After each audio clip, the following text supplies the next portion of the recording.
بسم الله الرحمن الرحيم. النهاردة معنا 7 أخبار عن الكورة. أولا، عامر حسين قائلا: لا صحة للاستعانة بسمير عثمان في رئاسة لجنة الحكام، ومارك كلاتنبرج مستمر. أكد عامر حسين عضو مجلس إدارة اتحاد الكرة أن الإنجليزي مارك هو رئيس لجنة الحكام، ولم يتم التطرق داخل مجلس إدارة اتحاد الكرة للاستعانة باسم آخر داخل لجنة الحكام أو تعيين كلاتنبرج مستشار.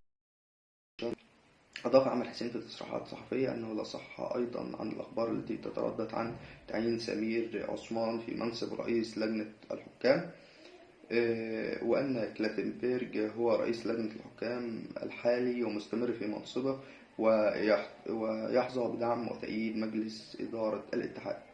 الخبر الثاني: موقف شيكابالا وحمزة المسؤولون من تدريب الزمالك بعد الإصابة أمام إنبي. تعرض محمود عبد الرازق شيكابالا والتونسي حمزة للإصابة خلال مباراة الزمالك مع إنبي التي أقيمت أمس في إطار منافسات الجولة الرابعة من بطولة الدوري.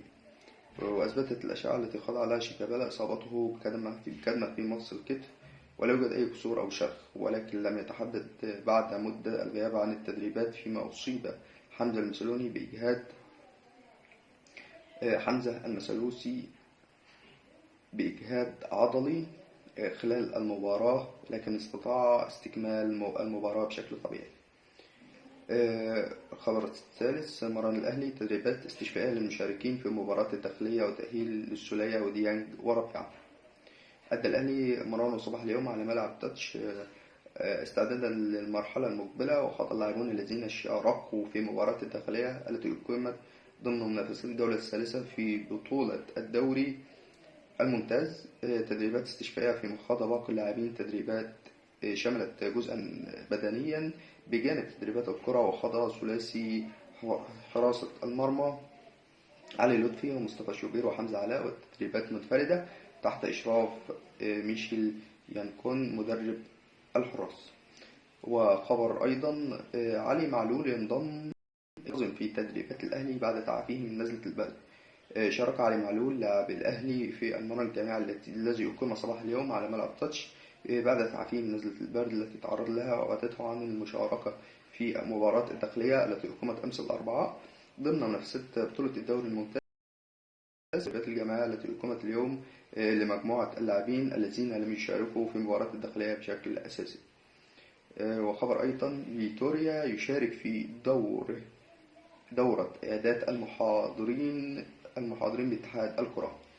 وصلت يوم عمل دورة إعداد المحاضرين المصريين والتي ينظمها اتحاد الكرة تحت إشراف أبا الحسن ملوشي المحاضرة بالاتحادين الدولي والأفريقي بحضور الدكتورة دينا رفاعي عضو مجلس الإدارة والدكتور جمال محمد علي مدير إدارة المدربين بالاتحاد.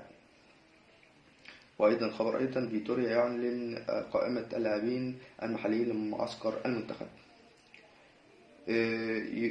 وقال: واستقر فيتوريا على أن تكون الفترة الأولى من 7 إلى 11 نوفمبر الجاري بالقاهرة، وتكون للاعبين المحليين مع استبعاد لاعبي الأندية المرتبطة بالمشاركات الإفريقية خلال تلك الفترة من الاختيارات، بالإضافة إلى اللاعبين المحترفين المرتبطين بالمشاركة في دوريات فرقهم من 12 حتى 13 نوفمبر.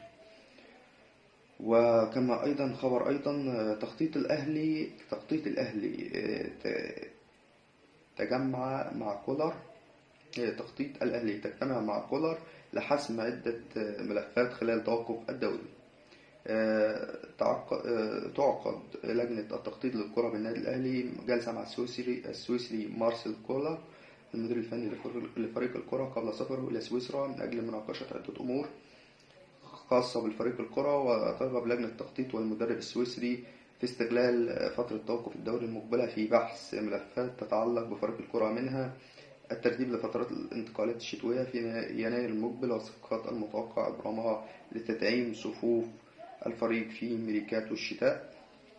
كما يناقش كولر مع إدارة الأهلي تدريبات الفريق واستعداداته للارتباطات المقبلة في البطولة المحلية والتخطيط الأمثل لدور المجموعة بدوري أبطال إفريقيا الذي سيقام في فبراير المقبل. أعزائي المشاهدين، بشكركم على مشاهدتكم لينا، وأتمنى دايما إن انتوا تتابعونا باستمرار وتشتركوا في القناة وتفعلوا زر الجرس عشان يوصلكم منا كل جديد عن أخبار الكرة العالمية والمحلية. شكرا.